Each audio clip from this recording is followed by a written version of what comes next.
ਪਰ ਜਦ ਸੀਰਤ ਨੇ ਤੈਨੂੰ ਦੇਖਿਆ ਤੂੰ ਜੈਕਟ ਕਿਉਂ ਪਾ ਰਿਹਾ ਸੀ? ਕਿਉਂਕਿ ਲਾਹੀ ਸੀ ਜੀ। ਭਾਜੀ ਮੇਰੀ ਪੂਰੀ ਗੱਲ ਤਾਂ ਸੁਣ ਲਓ। ਪੂਰੀ ਗੱਲ ਆਪਣੇ ਹਾਣਦਿਆਂ ਨੂੰ ਜਾ ਕੇ ਸੁਣਾ। ਭਾਜੀ ਮੈਂ ਸੱਚ ਕਹਿ ਰਿਹਾ ਵਾਂ, ਇਹਦੇ 'ਚ ਬਸ ਮੇਰੀ ਇੱਕੋ ਗਲਤੀ ਆ ਕਿ ਇਹੀ ਕਿ ਤੂੰ ਅੰਦਰੋਂ ਕੁੰਡੀ ਲਾਉਣੀ ਭੁੱਲ ਗਿਆ। ਨਹੀਂ ਜੀ, ਕਿ ਮੈਂ ਉਸ ਕੁੜੀ ਨੂੰ ਬਚਾਉਣ ਚਲੇ ਗਿਆ ਤੇ ਆਪ ਮਾਰਿਆ ਗਿਆ। ਹਾਂਜੀ ਨਹੀਂ, ਮੈਂ ਸਭ ਸੱਚ ਦੱਸਦਾ। ਜੇ ਤੂੰ ਇੰਨਾ ਹੀ ਸੱਚਾ ਹੈ ਤਾਂ ਤੂੰ ਵੇਟਰ ਨੂੰ ਇਹ ਕਿਉਂ ਕਿਹਾ ਕਿ ਉਹਨੇ ਕੁਝ ਨਹੀਂ ਦੇਖਿਆ? ਮੈਂ ਹੁਣ ਕੀ ਦੱਸਾਂ ਜੀ? ਹੁਣੇ ਤਾਂ ਤੂੰ ਕਹਿ ਰਿਹਾ ਸੀ ਮੈਂ ਸਭ ਦੱਸਦਾ। ਸਭ ਦੱਸਦਾ, ਪਰ ਮੈਂ ਕੀ ਦੱਸਾਂ ਬਾਈ?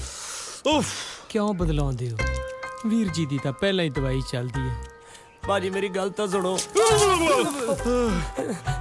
ਸੌਰੀ ਭਾਜੀ। ਕਿਹੜੀਆਂ ਕਿਹੜੀਆਂ ਗੱਲਾਂ ਦੀ ਮਾਫੀ ਮੰਗੇਗਾ ਯਾਰ?